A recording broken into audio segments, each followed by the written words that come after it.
She only meant to greet the Mafia boss's deaf mother. But the second the quiet black server signed those forbidden gestures, the old woman gasped like she'd seen a ghost. The boss shot to his feet, demanding to know how a stranger knew their secret code. What connection was she hiding? The crystal chandeliers of the Monarch Grand Hotel dripped with gold, casting warm halos across marble floors polished to mirror brightness. Emily Woods adjusted her black vest for the fifth time that evening, smoothing invisible wrinkles with trembling fingers, not from anxiety about serving Chicago's wealthiest elite, but from the familiar weight of being someone she wasn't supposed to be anymore. At 24, Emily had mastered the art of being invisible. She moved through the opulent dining hall like smoke, present but intangible, serving tables with practiced efficiency while keeping her head down and her past buried. She'd been working at the Monarch Grand for 8 months now, grateful for steady employment that covered her modest studio apartment and the online classes she took after midnight when exhaustion finally surrendered to ambition. Table 14 needs champagne refills, murmured Marcus, the head server, barely glancing up from his tablet. And for God's sake, don't stare at table 8. That's the cross party. The sun. Just keep your distance. Emily nodded, reaching for the bottle of Dom Perignon that cost more than her monthly rent. She knew exactly who sat at table 8. Everyone did. The Mafia boss. Even unspoken, his title hung in the air like a threat. She'd glimpsed him twice before, once when he'd arrived with an entourage that made the security team straighten their spines, and once when his cold stare had swept across her so dismissively she'd felt like furniture. The dining room hummed with the particular quiet of extreme wealth, hushed conversations about summer homes and yacht purchases, problems Emily couldn't fathom from her world of budgeting groceries and praying her ancient car would survive another winter. She understood survival. She'd been surviving since she was 14 years old. "Excuse me." The voice cut through her thoughts like a blade, deep, controlled, edged with impatience that made Emily's pulse spike instinctively. She turned to find him standing closer than she'd expected. The Mafia boss. Up close, he was overwhelming, easily 6'3", powerfully built beneath an immaculate navy suit that probably cost more than she'd earned in her entire life. His dark hair was perfectly styled, his jaw sharp enough to cut glass, and his eyes. God, his eyes were the color of whiskey and twice as intoxicating. Tattoos peeked from beneath his collar and cuffs, dark art on dangerous canvas. "Your champagne, sir," Emily managed, her voice steadier than her hands. She fought the urge to step backward, to shrink from the intensity radiating off him like heat from flame. "Not for me." He gestured toward the elegant woman seated at the table behind him, and his tone shifted, softened imperceptibly. "My mother. She's been trying to get your attention." Emily's gaze shifted, and her heart stuttered. The woman was stunning in the way that age and grace combine, perhaps early 70s, with silver hair swept into an elaborate bun, wearing a black beaded gown that caught the chandelier light like stars.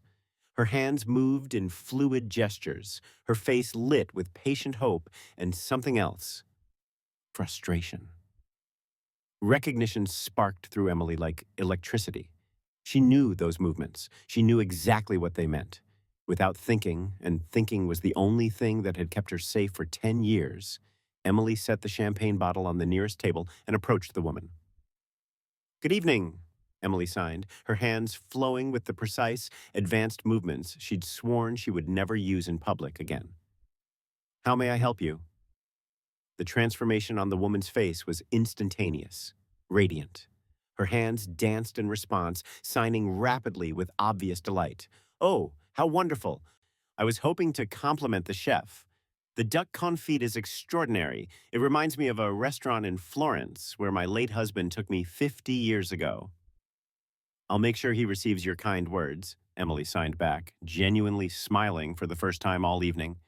The muscle memory felt both foreign and achingly familiar.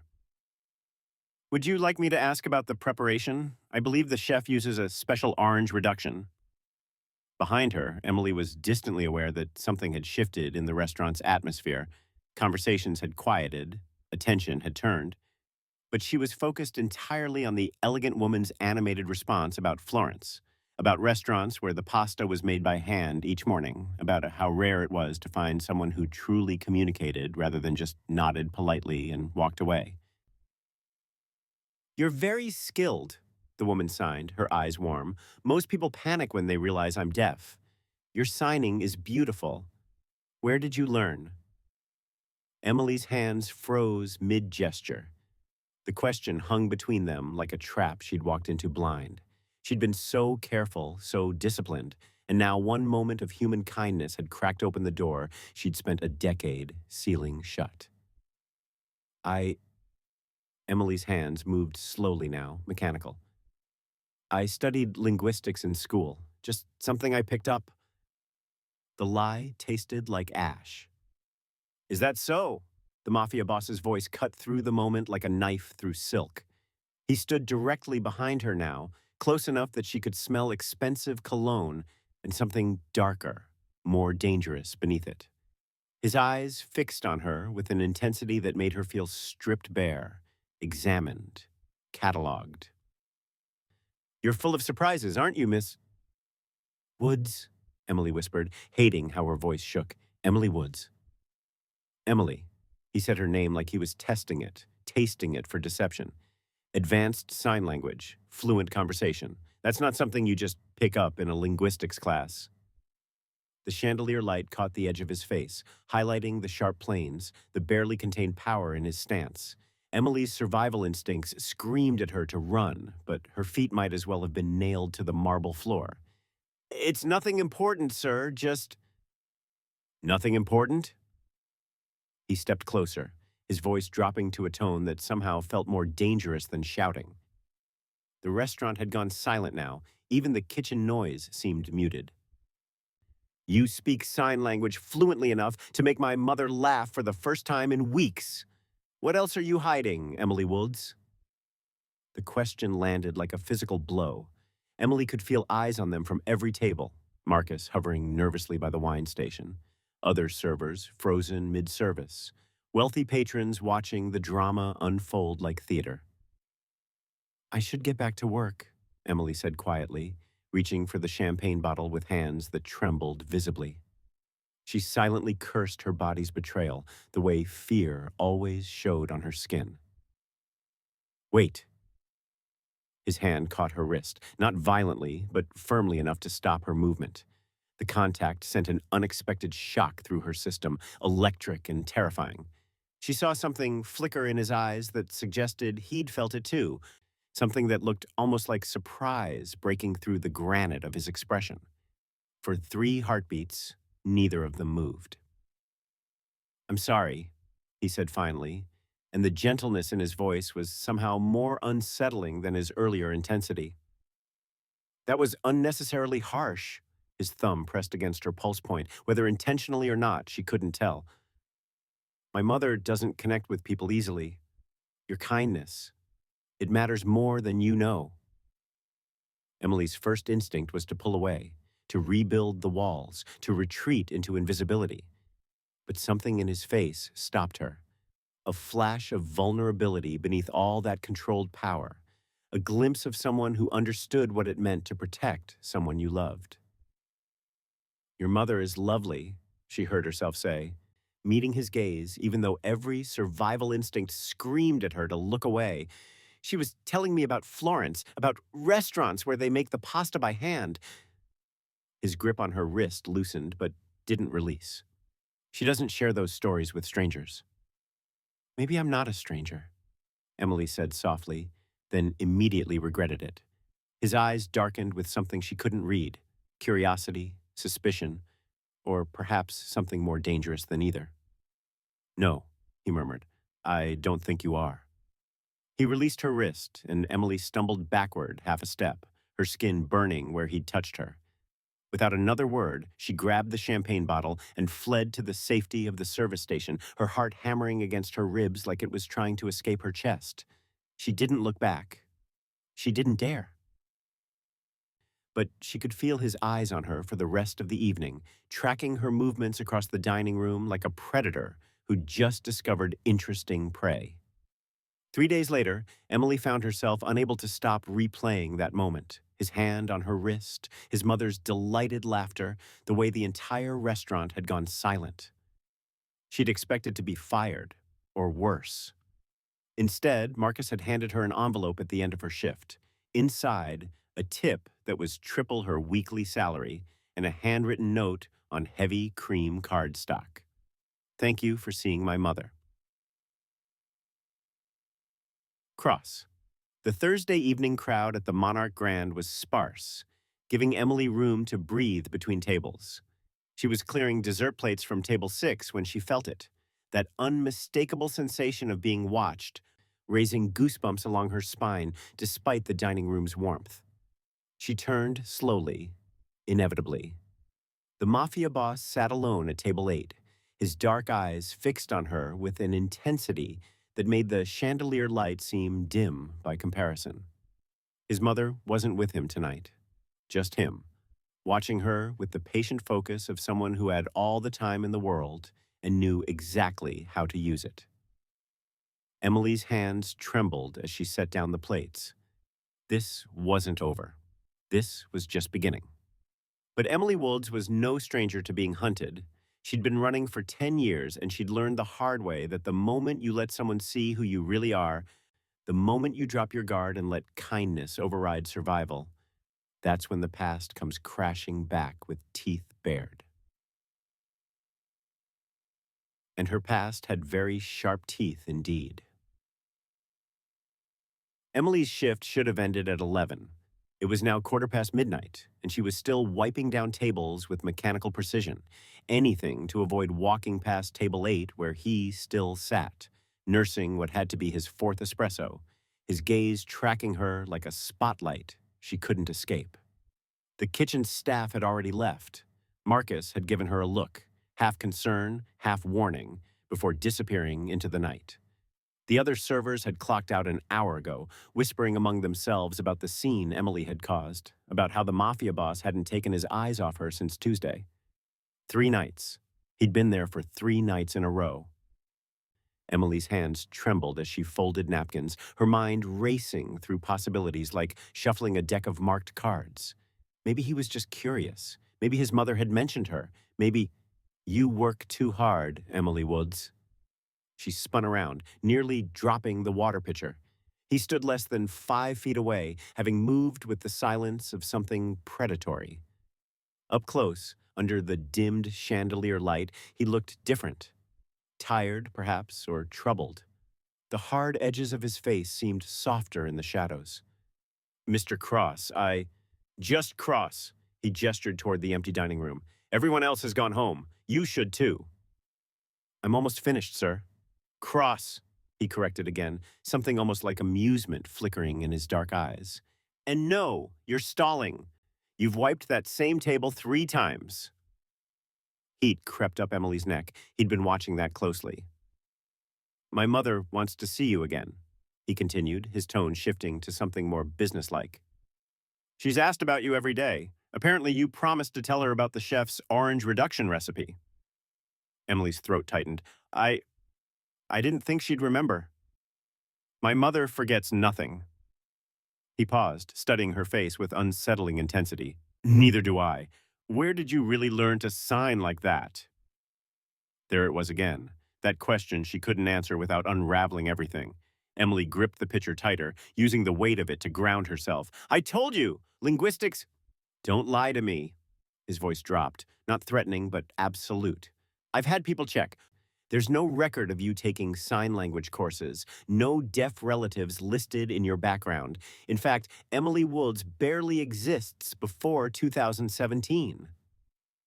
The pitcher slipped from her fingers, crashing against the marble floor in an explosion of glass and water. Emily stumbled backward, her heart hammering so violently she thought it might break through her ribs. He knew. God, he knew. "I should go." The words came out strangled. Emily turned toward the service station, glass crunching under her shoes. His hand caught her arm, gentler than Tuesday, but no less effective. Wait, I'm not trying to frighten you. You're doing a terrible job of that.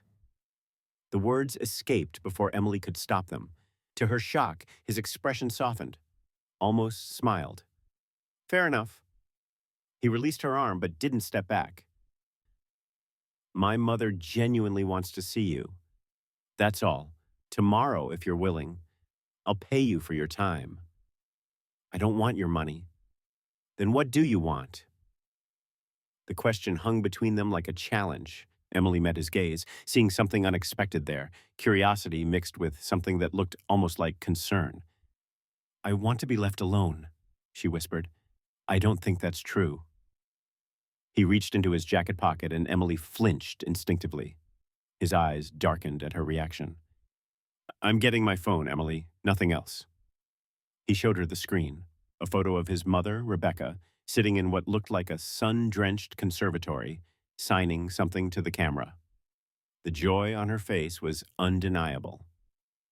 She took this today, Cross said quietly. She's been practicing signs she thinks you might like. She wants to tell you stories about Florence, about Naples, about all the places where people actually saw her instead of just looking through her. His voice roughened. You gave her that. One conversation, and you gave her something I haven't been able to give her in years. Emily's chest ached. I didn't mean to. I know. That's what makes it remarkable. He pocketed his phone. Tomorrow, 2 o'clock. I'll send a car. I have a shift. I've already spoken to your manager. You have the afternoon off. The presumption should have angered her. Instead, Emily felt the walls closing in, felt the careful life she'd built beginning to crumble. You can't just... I can. And I have. He stepped back, giving her space to breathe. 2 o'clock, Emily, please.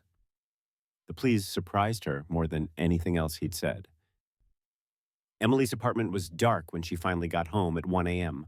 She unlocked the 3 deadbolts with shaking hands, then checked every window, every shadow, every corner where someone could hide. Old habits. Survival instincts honed by a childhood spent running. The envelope was waiting on her doormat. Heavy cream paper, expensive. Her name written in elegant script across the front.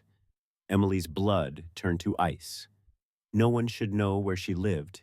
She'd been so careful. Always paid rent in cash, used a P.O. box for mail, never gave her real address to anyone. She snatched it up and locked herself inside, leaning against the door as her breathing came too fast, too shallow. With trembling fingers, she tore it open. A folded note fell out first, the handwriting flowing and graceful. You made my evening. Thank you. Please visit soon. R.C. Rebecca Cross. Just a kind invitation. Emily exhaled shakily, guilt washing over her paranoia. She was overreacting. Of course the Cross family could find her address. They probably owned half the city. Then she saw it. Tucked behind the note, folded carefully, a photograph. Emily's hands shook so violently she nearly dropped it. She unfolded the picture with numb fingers, and the world tilted sideways. Herself, age 7, maybe 8, standing beside a woman with kind eyes and tired smile, her mother. They were at some kind of outdoor event, Emily wearing a yellow dress she'd loved and hadn't thought about in years. Behind them, partially visible in the background, was a man's shoulder, a man wearing a ring she'd recognize anywhere, her stepfather's signature gold band with the scorpion engraving. This photo shouldn't exist. Emily had destroyed everything from her childhood, every connection to who she'd been before she ran. This picture had been taken 2 years before she escaped, at a charity gala she barely remembered. The same charity gala Rebecca Cross had mentioned. Someone had dug deep, impossibly deep. Someone had found a photograph that should have been ash years ago. Emily's phone buzzed. Unknown number. We need to talk about your past, Emily. Or should I call you by your real name? The phone slipped from her fingers, clattering against the hardwood floor. She'd been so careful. 10 years of running, hiding, rebuilding herself into someone new. 10 years of looking over her shoulder, sleeping with a knife under her pillow, never staying anywhere long enough to put down roots. And in 3 days, one act of kindness had torn it all open. Emily sank to the floor, her back against the door, staring at the photograph of a little girl who no longer existed. A little girl whose stepfather had made her watch terrible things. A little girl who'd learned sign language in shelters and safe houses, taught by her mother as they ran from a monster who dealt in weapons and violence. The phone buzzed again. Tomorrow, 2 p.m. Come alone, or we'll make sure Cross learns everything about who you really are. Emily's breath came in ragged gasps. She wasn't just being watched, she was being hunted, and the hunter knew exactly where all her bones were buried. The car that arrived at 1:45 p.m. wasn't a car, it was a statement. A black Mercedes S-Class with windows tinted darker than midnight, idling outside Emily's building like a sleek predator. The driver didn't knock, didn't need to. Emily had been watching from her window for 20 minutes, her packed go bag hidden in the closet, her knife tucked into her boot. She could run, should run, but the text message from last night burned in her memory. Or we'll make sure Cross learns everything. If someone wanted to expose her to the Mafia boss, they'd already have done it, which meant they wanted something else. Leverage, control, and the only way to find out what was to walk straight into the lion's den. Emily grabbed her jacket and went downstairs. The driver, a man built like a concrete wall, opened the door without a word. Emily slid into leather seats that probably cost more than her entire apartment and tried to keep her breathing steady as they pulled away from the only home she'd known in Chicago. They didn't go to the Monarch Grand. They went somewhere worse. The Cross estate sat behind gates that could stop a tank, sprawling across lakefront property that Emily couldn't even begin to price. The main house was all stone and glass, modern architecture blended with old-world wealth. Beautiful, imposing, inescapable. Emily's hands were slick with sweat as the driver led her through a side entrance, down a corridor lined with artwork that belonged in museums, and finally into a private dining room that made the Monarch Grand look modest by comparison. Cross stood at the far end of a mahogany table that could seat 20, his back to her, staring out floor-to-ceiling windows at the lake beyond. He wore a black shirt with the sleeves rolled up, revealing the tattoos that wound up his forearms, intricate, dark, beautiful in a dangerous way. Sit. He didn't turn around, didn't ask, commanded. Emily remained standing. Where's your mother? Not here. He turned slowly, and the expression on his face made Emily's stomach drop. Gone was the gentleness from last night, the almost smile, the concern. This was the man everyone feared. Cold, controlled, absolute. This conversation is between you and me. I was told, you were told what you needed to hear to get you here. He moved toward her with predatory grace, each step deliberate. Now sit down, Emily, or whoever you really are. The words hit like a slap. Emily forced herself to walk to the nearest chair and lower herself into it, keeping her spine straight, her face neutral. 10 years of hiding had taught her how to wear masks. Cross took the seat directly across from her, close enough that she could see the amber flecks in his dark eyes, the faint scar along his jaw she hadn't noticed before. He leaned back, fingers steepled, studying her like she was a puzzle he intended to solve. Let's start with something simple, he said, his voice dangerously soft. How does a 24-year-old hotel server become fluent in advanced Italian sign language? And I do mean advanced. My mother was born in Naples. She uses regional dialects that most interpreters don't recognize.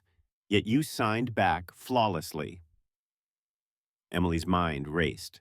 I studied linguistics in college. I told you. You didn't go to college. He slid a folder across the table. Emily's hands trembled as she opened it. Inside, records, or rather, the lack of them. Emily Woods, Social Security number issued in 2017. No birth certificate, no school records, no medical history. A ghost who'd materialized fully formed 7 years ago. You exist on paper, barely, but there's nothing before that. No childhood, no family, nothing. I had a complicated upbringing. Try again. His voice cracked like a whip. My mother recognized you. She said she met you once, years ago, at a charity gala in Boston. You were a child. She remembered because you were hiding behind a woman who looked terrified, and you were signing to her in the shadows, telling her you wanted to go home. He leaned forward, eyes boring into hers. That gala was in 2012. Emily Woods didn't exist in 2012. The room tilted. Emily gripped the edge of the table, her carefully constructed walls crumbling. Your mother is mistaken. My mother forgets nothing. Cross pulled out a photograph, the same one Emily had received last night. Herself at 7, yellow dress, her mother's tired smile. This was taken at that same gala. My mother kept it because she couldn't stop thinking about the frightened little girl who knew how to sign. She asked about you for years. His finger tapped the background of the photo, where that scorpion ring was barely visible. Who is that man, Emily? And why did you change your name? Emily's throat closed. She couldn't breathe, couldn't think. Every instinct screamed at her to run, but Cross's guards were undoubtedly outside every exit. She was trapped. I don't have to answer your questions, she whispered. No, you don't. Cross's expression darkened. But here's what I know. Someone else is asking about you. Someone who came to me 3 days ago, after you signed to my mother, wanting to know if I'd seen a woman matching your description.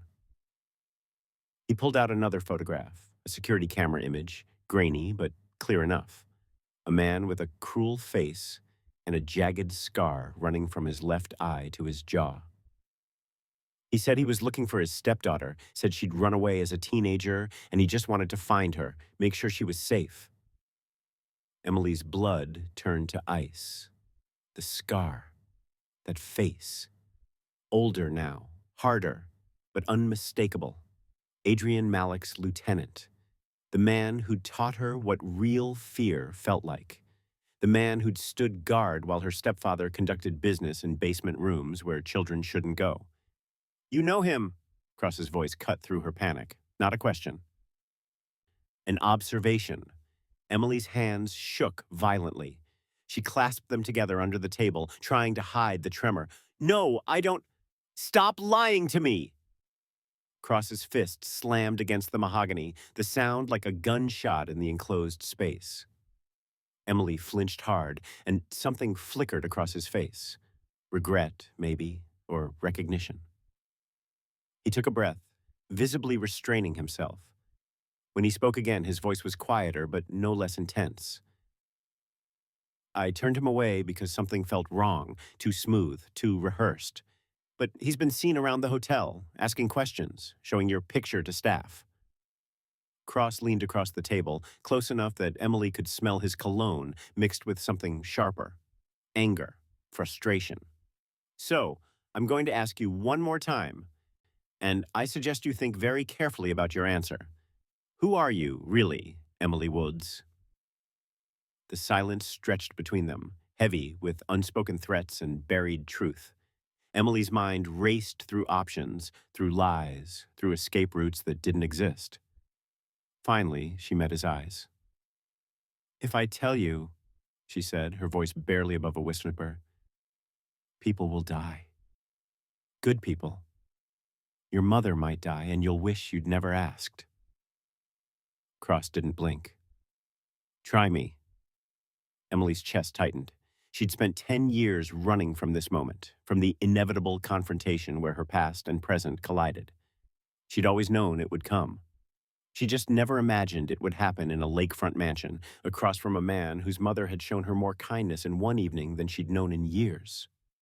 My name, she began. each word costing her something she could never get back. Isn't Emily Woods and the man with the scar? Her voice broke. He works for my stepfather, the man who taught me sign language while we hid in shelters. The man I watched commit murder when I was 12 years old. She looked directly into Cross's dangerous eyes. The man who's been presumed dead for 7 years, but apparently isn't dead at all. Cross's expression didn't change, but something cold and lethal settled into his features. Name: Adrian Malik. The name tasted like poison. Arms trafficker, weapons dealer, ghost in the criminal underworld. Emily's voice steadied with resignation. And the reason I've been running since I was 14 years old. The silence that followed was absolute. Then Cross pulled out his phone, pressed a button, and said 2 words that made Emily's blood run cold. Lock down. Outside, she heard it. The distinct sound of security protocols engaging, metal reinforcements sliding into place. She wasn't leaving this house. Not until he decided she could. The lockdown was absolute. Emily heard the mechanical whir of steel barriers sliding into place, the electronic beeps of a security system that could probably withstand a military assault. She was sealed inside this beautiful prison with a man who now knew the one name she'd spent a decade trying to erase. Cross stood motionless, phone still in hand, his expression unreadable. Finally, he spoke into the device. Background check on Adrian Malik. Everything. I want it in 10 minutes. He ended the call and fixed those dark eyes on Emily. Start talking. Emily's hands twisted together in her lap. What do you want to know? Everything. He sat back down, but there was nothing relaxed about his posture. He was coiled tension, controlled violence, waiting for direction. From the beginning. The beginning. Emily wasn't sure she remembered anymore, wasn't sure where the little girl she'd been ended and the woman she'd become began. But she forced herself back to memories she'd buried under layers of new names and false histories. My mother married Adrian Malik when I was 6, she began, her voice hollow. She didn't know what he was. He seemed normal, charming even. He ran what looked like a legitimate import-export business. Emily's laugh was bitter. Turns out he was importing and exporting weapons, guns, explosives, military-grade equipment to whoever could pay. Cross's jaw tightened, but he didn't interrupt. By the time my mother realized what he was, we were trapped. He made it clear, if we ran, if we talked, he'd find us. He'd make us disappear. Emily's voice dropped to barely a whisper. He showed us what happened to people who crossed him. Made us watch. The memories crashed over her. The basement room, the man begging, her mother's hand clamped over Emily's mouth to muffle her screams. Emily forced the images away, forced herself to continue. My mother started planning our escape. It took years. She taught me sign language so we could communicate without him knowing. We'd practice in shelters, in churches, anywhere we could find that felt safe for a few hours. Emily met Cross's gaze. That gala your mother remembers? That was supposed to be the night we ran. My mother had papers, money, a contact who was going to get us out of the country. What happened? Cross's voice was softer now, almost gentle. Malik was there to finalize a deal with the Italian Mafia, a major weapons shipment. Everything went wrong. The deal fell apart. Someone tried to kill him. There was shooting, chaos. Emily's hands trembled at the memory. My mother grabbed me and we ran. We made it 3 blocks before his men found us. The silence stretched. Cross leaned forward, elbows on the table. Your mother? Died 2 months later. Car accident, they called it. Emily's voice cracked. But I saw the brake lines. I was 14 and I knew enough to look. Malik made sure I understood what happened when people tried to leave him. Jesus. Cross ran a hand through his hair, and for the first time since she'd met him, he looked unsettled. How did you escape? The same night. After the funeral, there was another deal, bigger. more dangerous. All of Malik's attention was on it. I grabbed the emergency bag my mother had hidden, walked out the service entrance, and didn't stop walking for 3 days. Emily's voice steadied with a truth she'd never spoken aloud. A week later, the FBI raided one of Malik's warehouses. There was an explosion. They found a body burned beyond recognition, wearing his ring, the scorpion ring. Cross's eyes sharpened. The one in the photograph. They declared him dead. I prayed they were right. Emily's voice turned hollow. I've been Emily Woods for 7 years. Before that, I was someone else.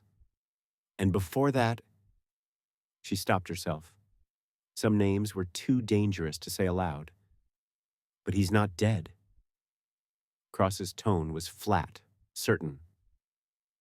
The man with the scar is Marcus Verne, Malik's right hand. He wouldn't be here unless... Emily couldn't finish the sentence. Unless Malik sent him. Cross stood abruptly, pacing to the windows. My men spotted 3 individuals near the hotel over the past week. Different shifts, different appearances, but all carrying the same photo. Your photo. He turned back to her. They're not just watching you, Emily. They're positioning, planning. The room spun. Emily gripped the table edge. Why now? After all these years, why now? Because you made yourself visible. Cross's voice was sharp, but not unkind. You signed to my mother in a room full of people. Someone recorded it on their phone, posted it to social media. Deaf woman's touching moment with kind server went viral yesterday. 3 million views and counting. Emily's stomach dropped. 3 million views. 3 million chances for Malik to see her face, recognize the girl who'd escaped him, the girl who knew too much. He wants you alive, Cross continued, his voice hard. Dead bodies don't talk, don't provide leverage. But a stepdaughter he raised? One who witnessed his deals, who might know where he hid evidence? He crossed his arms. You're worth more to him breathing. Then I have to run. Emily stood, her chair scraping against polished floors. Tonight, I have a bag packed, contacts who can... Sit down. The command in his voice froze her mid-step. But before Cross could continue, the dining room door opened. Rebecca Cross entered like sunlight breaking through storm clouds, elegant in a cream-colored dress, her silver hair gleaming. Her hands moved immediately. Why is this poor girl locked in here like a prisoner? Cross's expression softened instantly. He signed back, Security precaution, Mama. It's complicated. Everything is complicated with you. Rebecca's hands were sharp, motherly disapproval in every gesture. Then she turned to Emily, and her face transformed with warmth. I was so excited when Alessandro said you'd come to visit. Please, sit. You look terrified. Emily sank back into her chair, unable to disobey that gentle command. Rebecca moved around the table with practiced grace, pulling out the chair beside Emily and settling into it. She reached over and took Emily's trembling hands in her own. Warm, soft, anchoring. I've been thinking about you constantly, Rebecca signed, her movements slow and deliberate so Emily could process through her panic. Since Tuesday, I couldn't stop remembering where I'd seen you before. Her eyes grew distant. That charity gala in Boston, you were so small, hiding behind your mother. Both of you looked so frightened. Emily's throat tightened. You remember that? A mother never forgets a child in distress. Rebecca's hands moved with absolute certainty. Your mother was beautiful. Sad eyes, but beautiful. She kept you behind her, protective. And you... Rebecca's expression grew thoughtful. You were signing to her. Quick, secret signs. I remember thinking how odd it was. A child so young, using sign language so fluently. Emily felt tears building behind her eyes. There was a man with you. Your stepfather, I learned later. Rebecca's hands moved more carefully now, watching Emily's face. Adrian Malik. He was there to meet with certain Associates. People my late husband refused to do business with. Her eyes sharpened. The meeting ended badly. There was violence. My husband pulled me out before it escalated, but I saw your mother running with you. I always wondered if you made it out safely. Barely, Emily whispered, then signed it properly so Rebecca could understand. Rebecca's hands moved to cup Emily's face, forcing eye contact. And now that man's people are looking for you. Emily's eyes widened. How did you? Because I've spent 50 years watching men like my son navigate dangerous worlds. I know what a lockdown means. Rebecca's gaze shifted to Cross, sharp and knowing, then back to Emily. You're not just gifted, child. You're connected to something that happened that night, something that changed the balance of power in ways even my husband didn't fully understand. Cross moved closer, his voice tight. Mama, what do you mean? Rebecca stood, releasing Emily's hands but holding her gaze. The Malik deal that fell apart. It wasn't random. Someone orchestrated that failure. Someone wanted Adrian Malik dead or discredited. Her hands moved with deliberate precision.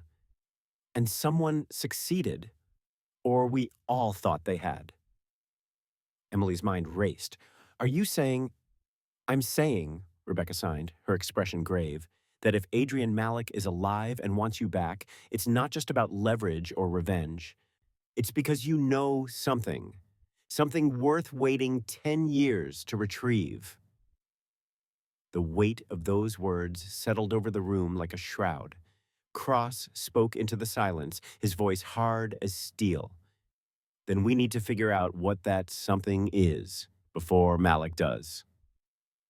Cross made 3 phone calls in rapid succession, his voice clipped and commanding, while Rebecca kept Emily anchored with gentle hands on her shoulders. Within minutes, the dining room filled with men, 4 of them, all carrying themselves with the dangerous competence of people who'd seen violence and survived it. Show her, Cross said to the tallest one, a man with graying temples and calculating eyes. The man, introduced only as Dimitri, spread photographs across the mahogany table like a dealer revealing a losing hand. Emily's stomach turned as she recognized herself in every single image. Leaving her apartment building, walking to work, buying coffee at the corner bodega, sitting in the park on her lunch break. Dozens of photos spanning weeks, maybe months, taken from multiple angles by multiple people. We pulled these from a storage unit 2 hours ago, Dimitri said, his accent vaguely Eastern European, along with recording equipment, surveillance logs, and this. He placed a thick folder beside the photos. Emily reached for it with trembling hands. Inside, detailed reports of her daily routine, her work schedule, the routes she walked, the fact that she lived alone, that she had no close friends, that she was essentially isolated, vulnerable. How long? Emily's voice was barely audible. Based on the timestamps, 3 months. Maybe longer. Dimitri's expression was grim. This wasn't casual surveillance. This was a coordinated operation. Multiple operatives working in shifts, documenting every aspect of your life. Rebecca's hands tightened on Emily's shoulders. Cross moved closer to the table, his jaw clenched so tight Emily could see the muscle jumping. These aren't my people, Cross said, his voice dangerous. I had my men trace the equipment. It belongs to a shell company connected to Malik's old network, a faction that supposedly dissolved after his death. Rogue operators, Dimitri added. At least 6 of them, possibly more. Professional. Disciplined. They've been living in the shadows for years. Waiting. Waiting for what? Emily asked, though part of her already knew the answer. Cross pulled out a chair and sat down heavily, his eyes never leaving Emily's face. Waiting for Malik to resurface. Waiting for orders. He paused. Waiting for you to be found. The words hung in the air like a death sentence. Rebecca moved around the table, signing rapidly to her son. Why Emily specifically? After all these years, why does he need her? Cross translated the question for his men, and Dimitri answered, Leverage is the obvious answer, but there's something else. He pulled out a digital tablet, swiping through documents. Adrian Malik didn't just fake his death, he erased himself. Bank accounts emptied, properties abandoned, contacts severed. He went completely dark. That takes resources, planning, and insurance. Insurance, Emily repeated, her mind racing. Something valuable enough to build a new identity around. Something hidden that only certain people would know about. Dimitri's eyes fixed on Emily. People who were close to him. Family. Emily's breath caught. I don't know anything. I was 14. You were there, Cross interrupted, his voice softer but insistent. You were in his house, at his meetings, around his associates for 8 years. You saw things, heard things, even if you didn't understand them at the time. That's why he wants you alive, Dimitri continued. Not for revenge, for information you might not even know you have. Rebecca's hands moved urgently. Then Emily is in immediate danger. Worse, Dimitri said, and something in his tone made Emily's blood freeze. He pulled out another photograph, a surveillance image time-stamped from that morning. Rebecca Cross, leaving her townhouse, elegant and unaware, while a man in a maintenance uniform watched from across the street. Emily recognized the man's profile immediately. Marcus Verne. The scar wasn't visible from this angle, but she'd know that predatory stance anywhere. Oh my God, Emily breathed. Cross snatched the photo, his face going pale. When was this taken? 7 a.m. 7 a.m. today. Dimitri's expression was grave. Mrs. Cross is being watched. We believe it's a message. A warning, Cross said through gritted teeth. They're saying they can reach my mother whenever they want.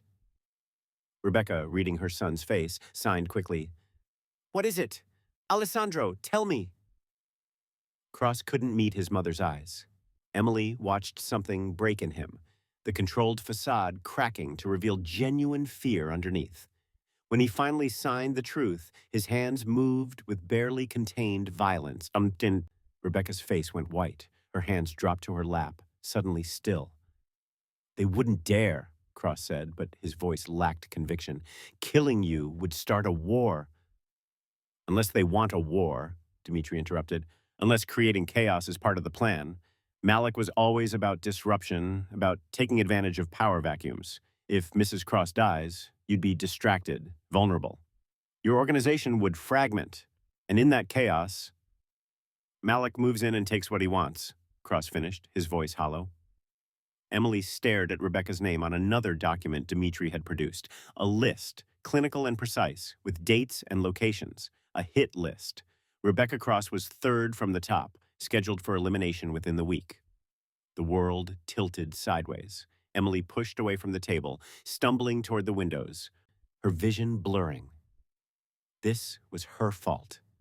Her kindness to a deaf woman in a restaurant had pulled Rebecca into her nightmare, had painted a target on someone who'd shown her nothing but warmth. Emily, Cross's voice came from behind her, close but not touching. She's on a list because of me, Emily whispered, her reflection ghostly in the glass. Because I couldn't stay invisible. Because I had to. Her voice broke. Because you were kind, Rebecca signed, suddenly beside her. The older woman turned Emily gently to face her. Because you saw me when others don't. That is not a crime, child. But they'll kill you to get to me. Tears streamed down Emily's face. Everyone I love dies. My mother died, and now... Stop. Cross's hands landed on her shoulders, firm and grounding. He turned her to face him, and the intensity in his eyes stole her breath. No one is dying. Not my mother. Not you. You can't promise that. Watch me.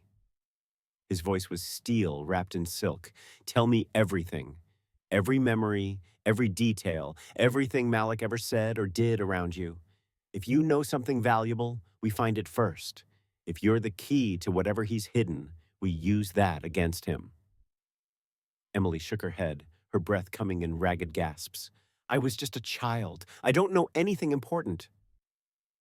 Then tell me about being a child, Cross said. his voice dropping to something almost tender. Tell me about your mother, about the shelters, about learning to sign while you were running for your lives. The gentleness in his tone broke something in Emily. 10 years of holding everything inside, of trusting no one, of carrying the weight alone.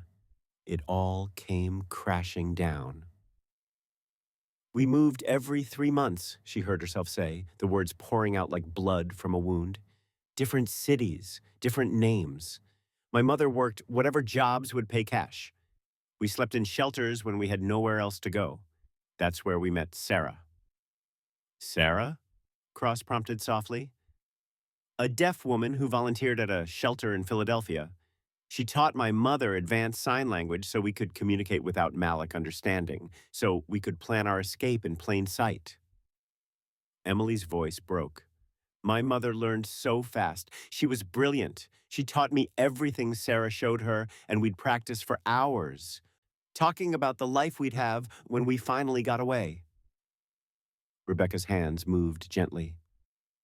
Your mother loved you very much. She died for me, Emily whispered, then signed it properly. She died because she tried to save me, and now I'm going to get your mother killed too. No. Cross's grip on her shoulders tightened. You're not, because I won't let that happen. Emily looked up at him through tears, seeing something in his face that terrified her more than Malik's men, more than surveillance photos and hit lists. He meant it, absolutely, completely meant it. Why? She asked. Why would you protect me? You don't even know me. Cross's jaw tightened. For a long moment, he didn't answer. When he finally spoke, his voice was rough. Because my mother sees something in you worth protecting, and I've learned to trust her judgment. He paused. And because anyone who survives what you've survived deserves a chance to actually live. Dimitri cleared his throat. Boss, we need to move both of them to the secure location, now. Cross nodded, his hands still on Emily's shoulders. Agreed. Mama, pack a bag. You're staying at the estate until this is resolved. Rebecca signed her protest, but Cross was already shaking his head. Non-negotiable. And Emily... His dark eyes held hers. You're coming too. No arguments. Emily should have refused, should have run, but looking at Rebecca's kind face and feeling the solid presence of Cross behind her, she realized something terrifying. For the first time in 10 years, she didn't want to run alone. The secured apartment wasn't an apartment. It was a fortress disguised as luxury. Penthouse level, 3 floors below the roof, with bulletproof windows and enough security technology to protect a head of state. Emily stood in the center of the expansive living room, her small duffel bag looking pathetic against the backdrop of leather furniture and original artwork. Rebecca had been taken to Cross's main estate, surrounded by a team of guards who looked like they could stop an army. Emily had watched her leave, the older woman signing reassurances until the elevator doors closed between them. Now it was just Emily, Cross, and Dimitri, who was conducting a sweep of the apartment with equipment that beeped and flashed. You'll be safe here, Cross said, shrugging off his jacket and draping it over a chair. In just his black shirt, the full scope of his tattoos was visible, intricate designs winding up both arms, disappearing under the fabric. My men will be stationed on this floor and the one below. No one gets up here without clearance. Emily nodded mutely, still processing the past 6 hours. This morning, she'd been a hotel server. Now, she was under protection from the Mafia because her dead stepfather wasn't actually dead. Dimitri emerged from the back rooms. Clean, no surveillance, no breaches. He looked at Cross. I'm posting men in the hallway. Call if you need anything. After he left, the silence pressed down like a weight. Cross moved to the bar, pouring 2 glasses of something amber. Drink this. You're in shock. It wasn't a request. He pressed the glass into her hand. Their fingers brushed, and Emily felt that same electric jolt from the restaurant. Cross felt it too. She saw it in the way his jaw tightened, the brief flicker in his eyes before he stepped back. Emily drank. The whiskey burned, but it helped focus her scattered thoughts. Thank you for all of this. You didn't have to. Yes, I did. Cross leaned against the bar, studying her with that intense gaze that made her feel simultaneously exposed and seen. My mother cares about you. That alone would be reason enough. But there's also. He paused, seeming to choose his words carefully. I don't like men like Malik, men who hurt people weaker than themselves, who use family as weapons. There was something personal in his tone, some old wound she couldn't quite identify. Emily's phone buzzed. She'd almost forgotten she still had it. The screen showed 3 missed calls from her roommate Jenna and a text. Where are you? Your manager called looking for you. Are you okay? Emily's stomach dropped. Jenna. Sweet, oblivious Jenna, who studied nursing and made terrible coffee and had no idea the woman she lived with was running from monsters. I need to call her, Emily said, her voice tight. My roommate. She'll be worried. Cross's expression darkened. Wait. He pulled out his phone, typed rapidly. 30 seconds later, it buzzed with a response. His face went cold. Dimitri's men just reported movement near your building. 2 individuals watching the entrance. One of them matches Vern's description. Emily's hand shook, nearly dropping her glass. They're watching my apartment. Jenna, oh God, if they think she knows something, call her, now. But keep it brief and casual. We don't want to spook them. Cross moved closer, his presence somehow both threatening and reassuring. Tell her you're taking a few days off. Family emergency. Don't mention me. Don't mention anything unusual. Emily dialed with trembling fingers. Jenna picked up on the second ring. Finally! Where are you? Hey, Jen. I'm sorry. I should have called earlier. Emily fought to keep her voice steady. Family emergency came up. I had to leave town for a few days. Oh no. Is everything okay? Jenna's concern was genuine, which made Emily's guilt sharper. Yeah, just complicated family stuff.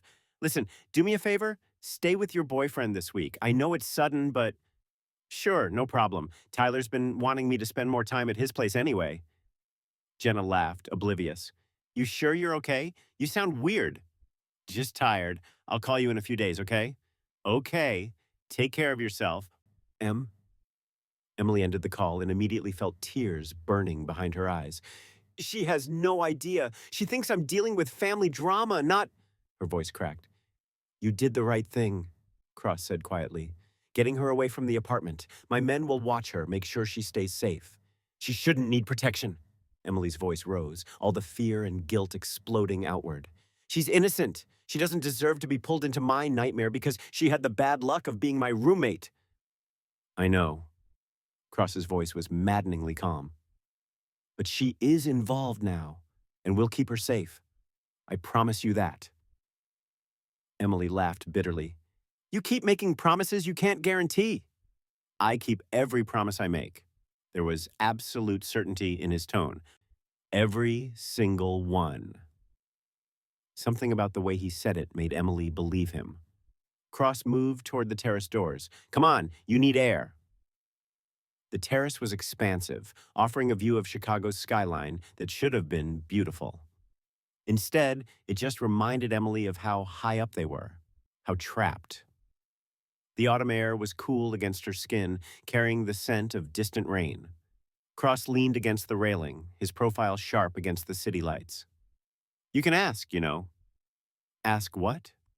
Whatever you're wondering, I can see the questions in your eyes. Emily wrapped her arms around herself.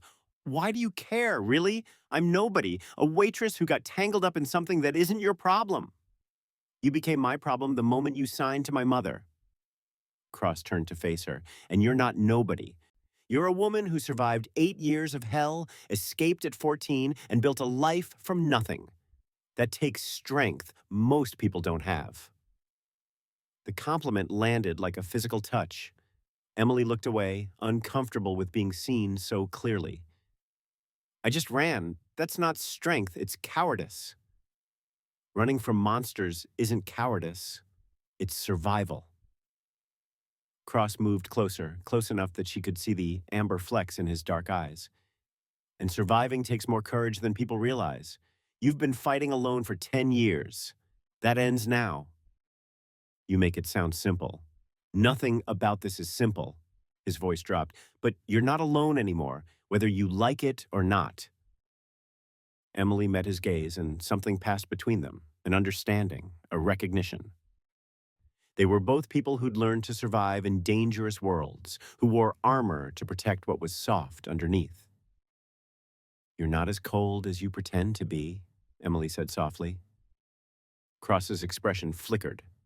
Surprise, maybe, or something more complicated. Don't mistake protection for warmth. I do what's necessary. So do I, but that doesn't mean we don't feel it. Emily's voice was barely above a whisper. The weight of keeping people safe, the fear of failing them. For a long moment, Cross just stared at her, and Emily felt the air between them charged with something dangerous, forbidden. He stepped closer, and she should have stepped back, should have maintained distance, but she didn't. You're dangerous, he said quietly. I'm a waitress. You're dangerous because you make me want to. He stopped himself, jaw clenching. This can't happen. What can't? But before he could answer, his phone erupted with harsh buzzing. Cross pulled it out, and Emily watched his face transform from conflicted to lethal in seconds. When? He demanded into the phone. His eyes cut to Emily, and she felt her stomach drop. I'm on my way. He ended the call, already moving toward the door. Stay here. Dimitri's men will... What happened? Emily caught his arm. Tell me. Cross's expression was granite. One of my mother's guards. They found him an hour ago. His voice went cold. Throat cut. Professional kill. And they left a message carved into his chest. What message? Cross met her eyes, and Emily saw rage burning there, controlled but absolute. Cross, we can reach her any time we want. The world tilted. Emily's knees threatened to give out. Rebecca, she breathed, is being moved to a more secure location as we speak. Cross's hands landed on her shoulders, firm and grounding. I have to go coordinate security. You stay here. Don't open the door for anyone except Dimitri or me. Understand? Emily nodded numbly. Cross started to leave, then turned back. He crossed the distance between them in 2 strides and did something that shocked them both. He pulled Emily into a brief, fierce embrace. I won't let them hurt either of you, he said against her hair. I swear it. Then he was gone, leaving Emily standing alone on the terrace, wrapped in the ghost of his warmth, while somewhere in the city, her stepfather's men carved threats into the dead. The message was clear. Rebecca Cross was next, and Emily was the reason why. The negotiations were set for 8 p.m. at Cross's private estate, the same lakefront property where Emily had first been interrogated 3 days ago. It felt like a lifetime. Cross had been adamant. Emily would stay at the secured apartment, protected by layers of security and distance. But Emily had been just as adamant right back. They want me, she'd argued, standing in his war room surrounded by maps and security feeds. Rebecca is leveraged to get to me. If I'm there, if I agree to talk to them, maybe we can end this without more people dying. Absolutely not. Cross's voice had been steel. You're not bait. I'm already bait. I've been bait for 10 years.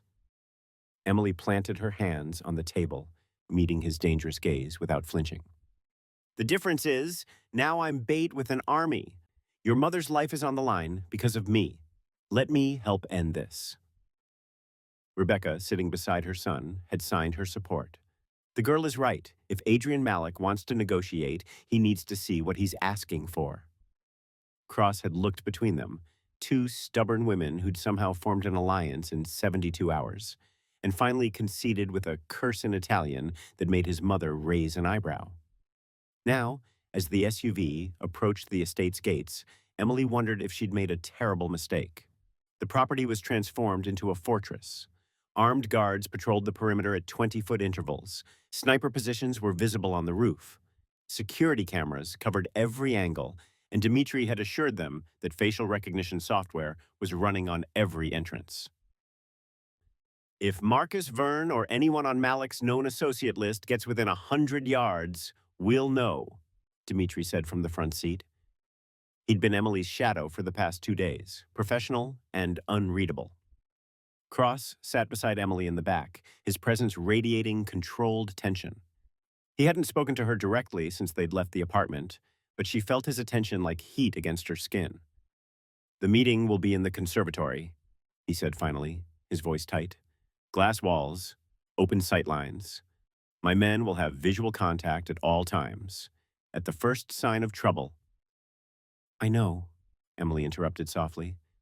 "You've told me 17 times." His jaw clenched. "If anything happens to you, nothing will happen." She said it with more confidence than she felt. "You've planned for everything." "No plan survives first contact," he muttered, then finally looked at her. The intensity in his dark eyes made her breath catch. "Promise me you'll run if I tell you to. Don't argue, don't hesitate, just run." Emily nodded, not trusting her voice. The SUV pulled up to the main entrance. Rebecca was already inside, secured in an upstairs room with 4 guards and a direct line to Cross. They'd argued about her presence too, but Rebecca had been immovable. "This is my home. I won't be driven from it by men who deal in fear." Emily stepped out of the car and immediately felt exposed despite the ring of security. The estate looked peaceful in the early evening light. Manicured gardens, elegant architecture, the lake glittering beyond. Beautiful and deadly, like everything in Cross's world. Inside, staff moved efficiently, preparing the conservatory for the meeting. Emily watched them work, servers in crisp uniforms, setting up a bar and refreshment table. Professional, coordinated, exactly what one would expect. Except, Emily's steps slowed as she entered the conservatory. Cross was speaking with Dmitri near the windows, reviewing last-minute security protocols. The servers moved behind them, arranging glasses, uncorking wine, setting out canapes on silver trays. Something was wrong. Emily couldn't pinpoint it immediately, just a discordant note in the symphony, a detail that didn't fit. She watched the servers more closely. Their movements were professional, yes, but there was something off about the rhythm. They moved like people performing a role rather than people who'd done this job 1,000 times. One of them, a man with dark hair and a forgettable face, was positioning wine bottles at the bar. His hands moved efficiently, but Emily noticed he kept glancing toward the exits, cataloging positions, marking locations. Like someone planning an escape route. Her blood turned to ice. "Cross," she said quietly, but he was deep in conversation with Dmitri, reviewing camera feeds on a tablet. The dark-haired server's hand went to his ear, a gesture so quick Emily almost missed it. But she'd seen that movement before, adjusting an earpiece, communication device. "Cross!" Emily's voice came out sharp. He turned immediately, reading the fear in her face. "What? The servers!" Emily's voice was barely a whisper. "Something's wrong with the catering staff." Cross's expression went from confused to lethal in a heartbeat. His hand moved toward his jacket, where Emily knew he carried a weapon. "Dmitri." But it was too late. The dark-haired server's hand emerged from behind the bar, holding not a wine bottle, but a gun. His forgettable face transformed into something cold and professional as he aimed directly at Cross. "Nobody move!" he shouted. The conservatory exploded into chaos. 3 more servers dropped their trays and drew weapons. Emily heard shouts from the main house, gunfire erupting from multiple directions. Cross grabbed Emily and shoved her behind a marble pillar as bullets shattered the glass walls of the conservatory. "Lockdown!" Cross roared into his radio. "We have multiple hostiles inside the perimeter!" Dmitri returned fire, dropping one of the fake servers. But more were coming. Emily could hear them crashing through the house, their cover completely blown now. This wasn't a negotiation. This was an extraction. They'd come for her. How did they get through? Dmitri snarled, ducking behind an overturned table. Later. Cross had his weapon out, his body shielding Emily's. We need to get to the panic room, now! But the route to the panic room meant crossing 20 feet of open space, currently being raked with gunfire. Glass rained down as the conservatory windows exploded. Exotic plants shredded under the assault. The beautiful room transformed into a war zone. Emily's mind raced through everything she'd learned about the estate layout. The panic room was accessible from the main floor, but there was another route, a service corridor that ran behind the kitchens. The kitchen, she shouted over the gunfire. There's a service exit that connects to the basement level. We can circle around. Cross looked at her in surprise, then nodded sharply. Dmitri, cover us! They moved as a unit. Dmitri laying down, suppressing fire while Cross pulled Emily toward a side door. Bullets chased them, chipping marble and destroying priceless artwork. Emily's heart hammered so hard she thought it might burst from her chest. They crashed through into the service corridor, and Cross immediately barricaded the door with a heavy cabinet. It wouldn't hold long, but it might buy them seconds. Where's Rebecca? Emily gasped. Secure room, different wing. Cross was already moving, pulling Emily down the corridor. She has her own team. The radio crackled. Boss, we have breach in the north wing. Multiple hostiles moving toward Mrs. Cross's location. I repeat. Static. Cross's face went white. Mama! He took off running, and Emily ran with him, terror giving her speed. This was the plan. Divide his forces, create chaos, then strike at his weakness. Rebecca. They burst into a stairwell. Above them, Emily heard footsteps, shouts, the distinct sound of hand-to-hand combat. Cross took the stairs 3 at a time, Emily struggling to keep pace. They emerged on the 3rd floor into a nightmare. 2 of Rebecca's guards were down, bleeding, but alive. The hallway was destroyed, bullet holes in the walls and overturned furniture creating obstacles. And at the end of the corridor, Rebecca's door stood open. Cross made an anguished sound and sprinted forward. Emily followed, her entire body screaming, danger, danger, danger. They burst into Rebecca's sitting room to find it empty. No Rebecca, no remaining guards, just an open window, curtains fluttering in the evening breeze, and a single playing card left on the coffee table. Cross picked it up with shaking hands, the Joker, and written across it in red ink.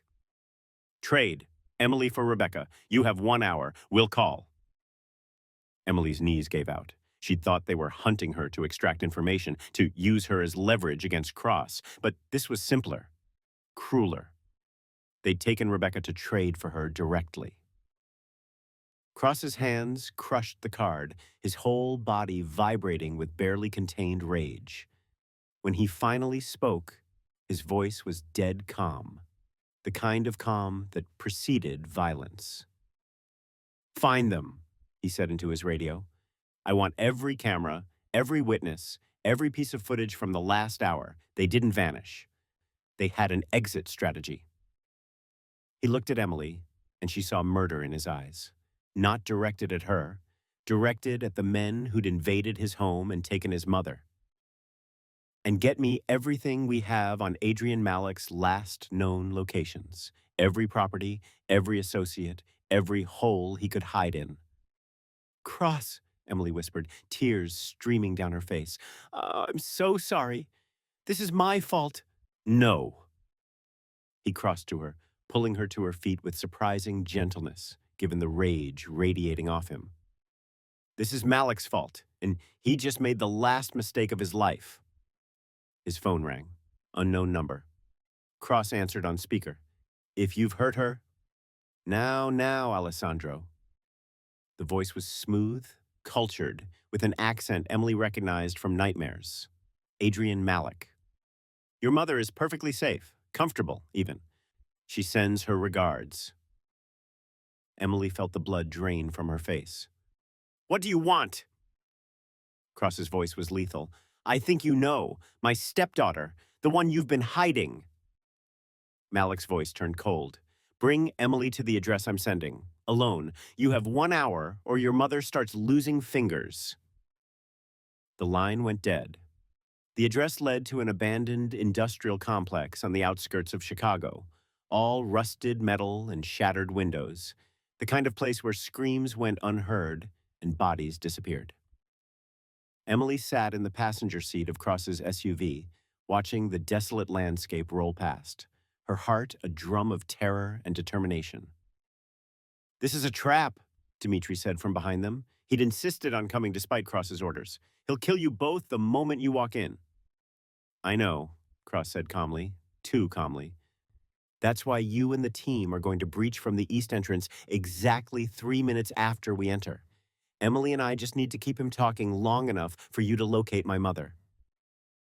Emily's hands twisted in her lap. She'd tried to convince Cross to let her go in alone, to make the trade Malik wanted. He'd looked at her like she'd suggested he cut off his own arm. We end this together, he'd said, or not at all.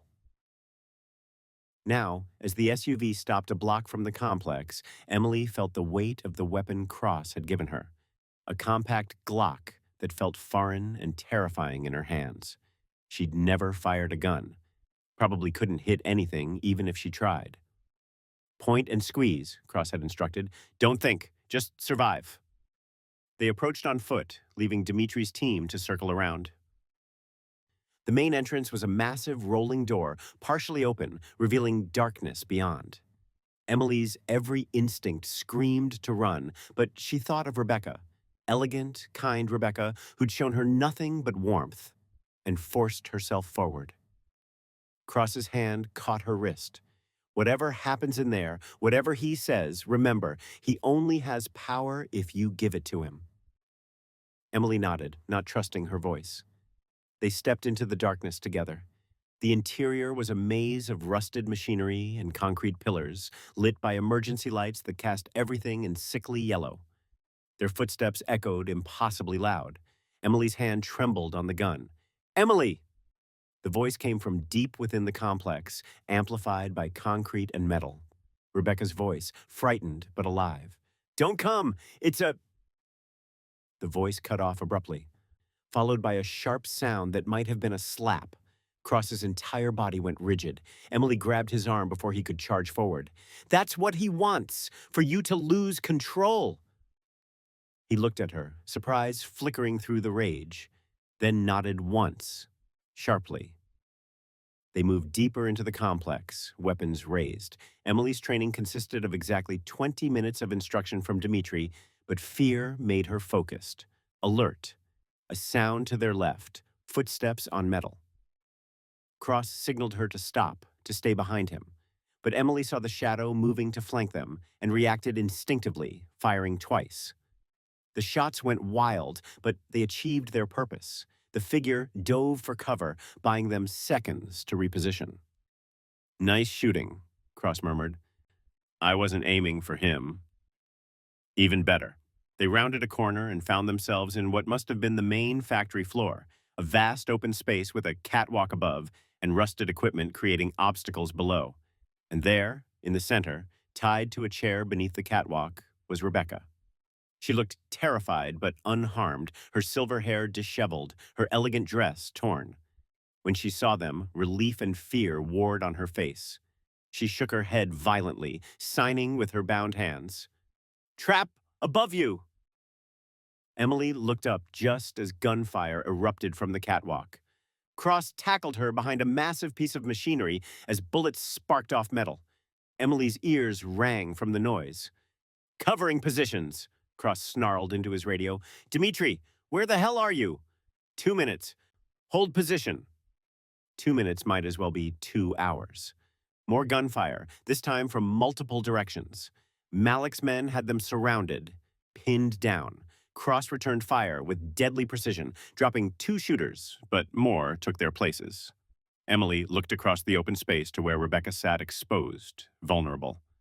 Their eyes met, and Emily made a decision. She started signing, her hands moving rapidly where only Rebecca could see. When I signal, drop to your left, roll behind the equipment. 3 seconds. Rebecca's eyes widened, but she nodded slightly. Emily counted down with her fingers. 3, 2, 1. Now! She signed. Rebecca threw her weight left, the chair toppling with her. Bullets chewed up the concrete where she'd been sitting. Emily burst from cover, firing wildly to draw attention, sprinting toward Rebecca, while Cross provided covering fire. She reached Rebecca and used the knife Cross had given her to cut through the zip ties. Can you run? Emily signed quickly. Better than you might think, Rebecca signed back, and despite everything, there was fire in her eyes. They moved together, Emily signing directions. Duck, left, behind the press, stop. Bullets followed them, but Emily's silent coordination kept them ahead of the gunfire. They reached a defensive position where Cross could cover them both. 3 against 8, Cross said grimly, reloading. Bad odds. Then the east entrance exploded inward, and Dimitri's team flooded in. 6 heavily armed men who immediately engaged Malik's forces. The tide turned instantly.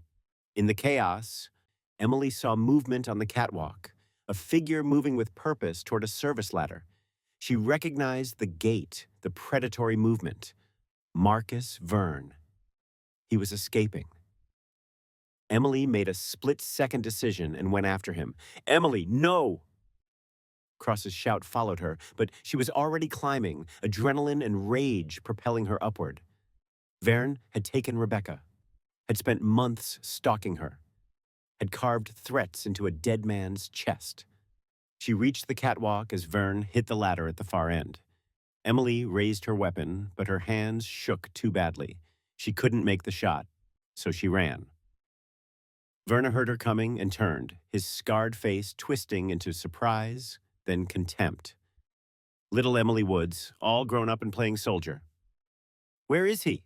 Emily demanded, her voice steadier than her hands. Where's Malik? Verna smiled, cruel and cold.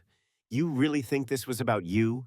This was about leverage, about taking everything Cross has built and handing it to your stepfather on a silver platter. He gestured to the carnage below. You were just bait, sweetheart. The real prize is the Empire, and Malik's willing to trade you for it. The words hit like physical blows. Not revenge, not information, power. He's not getting it, Emily said. Verna laughed and lunged. Emily fired. The bullet caught him in the shoulder, spinning him sideways. He crashed against the railing but didn't go down. Instead, he pulled his own weapon with his good hand. Emily dove as he fired, the bullet passing so close she felt the heat. They grappled on the narrow catwalk, 40 feet above concrete, both fighting for survival. Verne was stronger, trained, but Emily fought with the desperation of someone who'd been running her entire life. His hand closed around her throat. Black spots danced in her vision. Below, she could hear Cross roaring her name, but he was pinned by gunfire. Couldn't reach her. Emily's fingers found Verne's wounded shoulder and dug in with everything she had. He screamed and his grip loosened just enough. She brought her knee up hard, then pushed with every ounce of strength. Verna stumbled backward, struck the rusted railing, and it gave way. He fell without a sound, hitting the concrete below with a sickening crack. Emily collapsed on the catwalk, gasping, shaking. She'd killed him. Oh, God, she'd actually... Well done, Emily. The voice froze her blood solid. She looked up to find Adrian Malik standing at the end of the catwalk, having emerged from a maintenance passage she hadn't seen. He looked different, older, harder, with gray threading his dark hair, but his eyes were the same, cold, calculating, dead. 10 years, he said, moving closer with casual confidence. 10 years I've been dead, building something new, and the one loose end I couldn't tie off was you. He smiled, and Emily remembered why she'd had nightmares about that smile. My little stepdaughter who saw too much, knew too much. The girl who could ruin everything with a single conversation with the right people. Emily tried to raise her weapon, but her hands wouldn't cooperate. She was 14 again, small and terrified, hiding behind her mother while this monster destroyed lives for profit. "I'm not that little girl anymore," she managed. "No," Malik agreed, stopping just out of reach. "You're the woman who's going to help me take over Cross's entire operation. You're going to tell him to stand down, to hand over his territory, his connections, his empire. Or I kill his mother in front of him." Simple trade. Below, the gunfire had stopped. Dimitri's team had won, but Emily could see Cross trying to find a way up, blocked by damaged ladders and Malik's strategic positioning. "I'll never help you," Emily said. "You already are." Malik pulled out his phone, showing her a video feed. Rebecca, back in the chair with two new guards holding weapons to her head. "One word from me, and she dies. Then we move to Cross. Then your roommate, Jenna. Then everyone you've ever smiled at. I'll burn your whole world down, Emily, unless you cooperate." Emily's mind raced. He was right. She was trapped. He'd always been better at this game, at using people's love against them. Then Rebecca appeared on the video screen, and she was signing something. Small movements the guards wouldn't notice, but Emily saw. "You are not his anymore." The words Rebecca had spoken in Emily's imagination became real. Permission. Absolution. Emily bet Malik's eyes and saw the exact moment he realized she wasn't 14 anymore. "You're right," Emily said quietly. "I did know too much. I know your banking codes, your offshore accounts, your real identity." She stood on shaking legs, her weapon finally steady. "I know everything, Adrian. My mother made me memorize it all before she died. Insurance, she called it." It was a complete bluff. She remembered almost nothing useful, but Malik's eyes widened slightly. Uncertainty. Fear. That's when Cross appeared behind him, having scaled the maintenance passage, moving with absolute silence. Their eyes met across the catwalk. Emily and the man who'd become her unexpected protector. Malik saw her expression change and turned, but too late. Cross hit him like a freight train. They crashed against the catwalk in a tangle of violence. Malik was good, trained, experienced, but Cross fought with the fury of a man protecting what he loved. They rolled, struck, grappled, both trying to gain advantage on the narrow walkway. Malik got his hands around Cross's throat. Cross drove his fist into Malik's ribs once, twice, until the grip loosened. They separated, both breathing hard. "Your empire is already mine," Malik snarled. "You just don't know it yet." "The only thing you're getting," Cross growled, "is a grave." Malik pulled a knife from his boot and charged. Cross sidestepped, catching Malik's arm and using his momentum against him. They slammed into the railing, the same section that had given way under Vern. It held, but barely. Below, Emily could see Dimitri's team had secured Rebecca, who was signing frantically, "Alessandro, behind you!" A final guard emerged from hiding, weapon raised at Cross's back. Emily didn't think. She raised her Glock and fired. The guard dropped. The distraction cost Cross. Malik's knife found flesh, slicing across Cross's shoulder. Blood bloomed on his black shirt, but Cross didn't stop. He caught Malik's knife hand, twisted until bone cracked, and drove his forehead into Malik's face. Malik stumbled backward, toward Emily, toward the woman he'd hunted for a decade. His hand reached for her, fingers grasping, and Emily saw her whole childhood in his eyes. Every nightmare, every fear, every moment of powerlessness. "Emily," he gasped, "help me, I'm still your—" "You're nothing," Emily said. Cross grabbed Malik by the collar and the belt, lifted him with terrifying strength, and threw him off the catwalk. Adrian Malik fell 40 feet and didn't get up. The silence that followed was absolute. Emily collapsed, her legs finally giving out. Cross caught her, his arms wrapping around her despite his wounded shoulder, holding her together as she shattered. "It's over," he murmured into her hair. "It's done. You're safe." Below, Dimitri was shouting orders, securing the scene. Rebecca was free, alive, already being checked by medics. Malik's network was destroyed, scattered, leaderless. The nightmare that had chased Emily for 10 years was finally, truly dead. And somehow, impossibly, she'd survived. 6 weeks later, Emily stood on the terrace of the Cross Estate, watching autumn surrender to winter. The lake stretched before her like hammered silver, and the air carried the promise of snow. She was alive, safe, free. It still didn't feel real. "You're thinking too loudly," Rebecca signed from her chair, a blanket draped across her lap despite the outdoor heaters Cross had installed. "I can hear your thoughts from here." Emily smiled and signed back. "Sorry, old habit, waiting for the other shoe to drop." "There are no more shoes, only peace." Rebecca patted the chair beside her. "Come, show me that regional dialect you promised, the one from Sardinia." Emily settled into the chair, grateful for the distraction. They'd been doing this every afternoon for weeks, language lessons that had evolved into something deeper. Friendship. Family, even, though Emily still struggled to accept that word. Her hands moved through the complex signs, and Rebecca followed with the focused attention she brought to everything.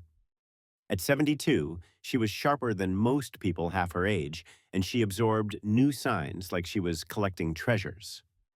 "Beautiful," Rebecca signed when Emily finished demonstrating. "Your mother taught you well." The mention of her mother still hurt, but differently now. Less like a wound, more like a scar that had finally started to heal. "She would have liked you," Emily signed, surprised by the truth of it. "I know she would have, because she raised a daughter brave enough to save an old woman she barely knew." Rebecca's hands moved with characteristic directness. "And foolish enough to climb a catwalk to chase a killer." Emily winced. "Don't remind me. Your son still gets angry when I bring it up." "My son," Rebecca signed slowly, a knowing smile playing at her lips, "gets angry because he was terrified of losing you. There's a difference." Heat crept up Emily's neck. She focused on the lake, pretending sudden fascination with a distant sailboat. Rebecca laughed, a sound Emily had learned to cherish, and reached over to turn Emily's face back toward her. "Child, I have watched Alessandro for 35 years. I know every expression, every tell, every wall he builds to keep people out." Her hands moved with deliberate care. "And I have never, not once, seen him look at someone the way he looks at you." Emily's heart stuttered. "Rebecca, I don't think—" "You don't think, or you're afraid to think?"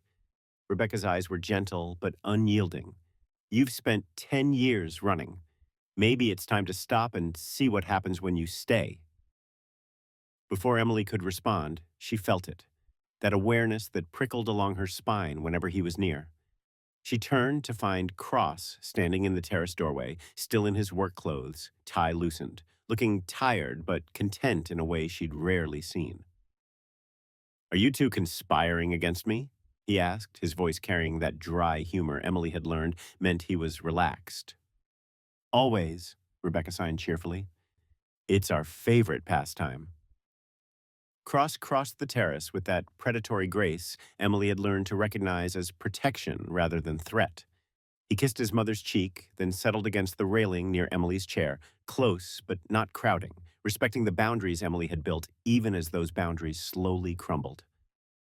"Dimitri's final report came through," he said, addressing them both. "Malik's entire network has been dismantled. The feds picked up the last two associates this morning. It's over. Completely." Emily felt something tight in her chest finally release. "And the charges? For what I—" "Self-defense. Justified." Cross's voice was firm. "You're clear, Emily. No legal issues, no outstanding warrants. You're officially free to live whatever life you want." Whatever life she wanted. The concept felt foreign. For 10 years, her life had been defined by survival, by hiding, by running. Now she could choose. Go anywhere. Be anyone. The freedom was terrifying. Rebecca stood, gathering her blanket with practiced ease. "I'm suddenly very tired." she signed, though her eyes sparkled with obvious mischief. I think I'll take a nap before dinner. Mama, you're not subtle, Cross signed back. I'm old. I don't have to be subtle. She squeezed Emily's shoulder as she passed. Think about what I said, dear. Then she was gone, leaving Emily and Cross alone on the terrace with 6 weeks of unspoken tension hanging between them. Cross moved to the chair his mother had vacated, sitting close enough that their knees almost touched. What did she say? That I think too much. Emily managed a smile. She's not wrong. She usually isn't. He was quiet for a moment, his gaze fixed on the lake. When he spoke again, his voice was softer, more vulnerable than she'd ever heard it. You know you can leave, right? Any time you want. The apartment is yours for as long as you need it. Longer, if you want. No strings, no expectations. Something cold settled in Emily's stomach. Are you asking me to leave? God, no. The words came out fierce, almost anguished. He looked at her then, really looked at her, and Emily saw everything he'd been hiding for weeks. I'm trying to tell you that you have a choice. After everything you've been through, after years of being controlled and hunted and trapped, you deserve choice, real choice.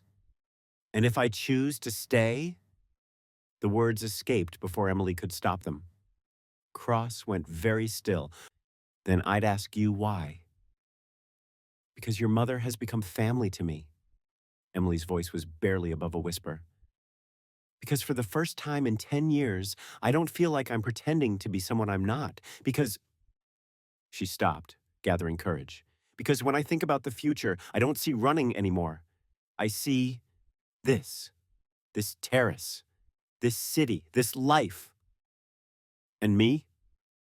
His voice was rough. Do you see me? Emily turned to face him fully, her heart hammering. I'm afraid to. Why? Because everyone I've ever cared about has gotten hurt. My mother died protecting me. Rebecca was kidnapped because I couldn't stay invisible. Your guard was killed. Jenna had to go into hiding. People get hurt when they're close to me. Emily. Cross reached out slowly, giving her time to pull away, and took her hand. His palm was warm, calloused, steady. People got hurt because Malik was a monster, not because you cared about them, not because you let them care about you. But no. His grip tightened slightly. You don't get to take responsibility for other people's evil. You survived. You protected my mother when trained guards couldn't. You climbed a damn catwalk and took down a killer. You're not a liability, Emily. You're... He stopped, seeming to struggle with words. You're extraordinary. Tears burned behind Emily's eyes. I'm a waitress who got lucky. You're a woman who learned 5 dialects of sign language while hiding in shelters, who built a life from nothing with no help and no safety net, who risked everything to save my mother. His free hand came up to cup her face, thumb brushing away a tear she hadn't realized had fallen. You're someone I trust, someone I... He stopped, jaw clenching. Someone you what? Emily whispered. Someone I can't stop thinking about. Someone who makes me want things I've never let myself want. His voice dropped even lower. Someone I'm falling for despite every rational reason not to. Emily's breath caught. She should pull away, should protect them both, should remember all the reasons this was complicated and dangerous and impossible. Instead, she leaned into his palm and said, I'm terrified of this, of you, of staying, of what happens if I let myself have something good. I know. His forehead touched hers, and Emily felt his breath against her lips. I'm terrified, too. I've built an empire on control and distance. And then you walked into my restaurant and signed to my mother. And everything I thought I knew fell apart. I'm broken, Emily whispered. I have nightmares, trust issues, an entire lifetime of trauma I'm still unpacking. I've killed people, Cross countered. Run an organization that operates in gray areas your conscience probably couldn't handle. Built walls so high, most people can't reach me. So we're both disasters. Absolutely. His lips quirked in something almost like a smile.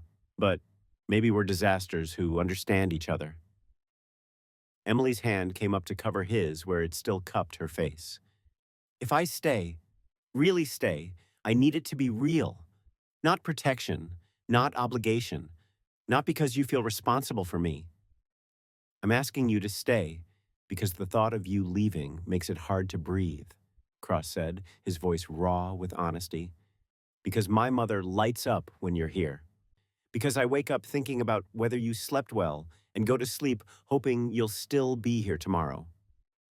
His eyes searched hers.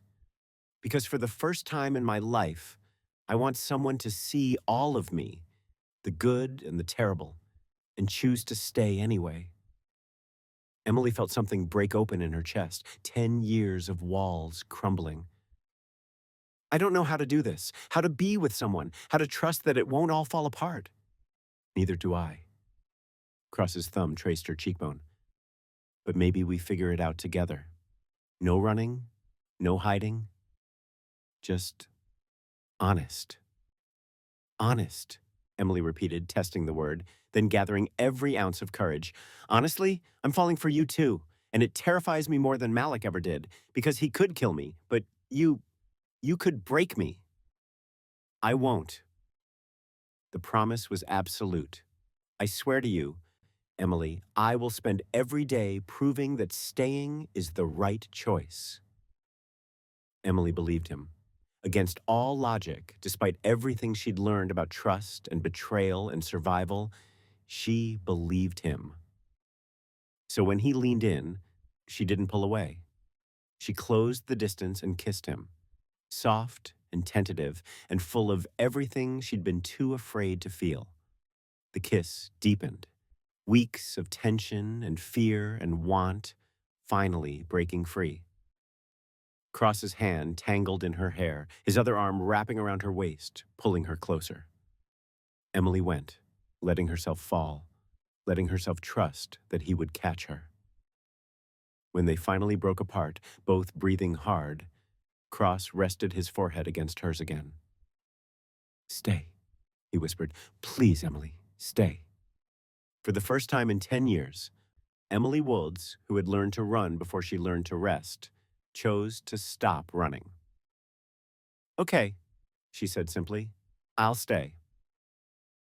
And somewhere above them, watching from her window with a satisfied smile, Rebecca Cross signed to herself, finally. Outside, the first snow began to fall, covering the estate in quiet white, and Emily felt something she'd almost forgotten existed. Hope. Real, terrifying, beautiful hope. She was home.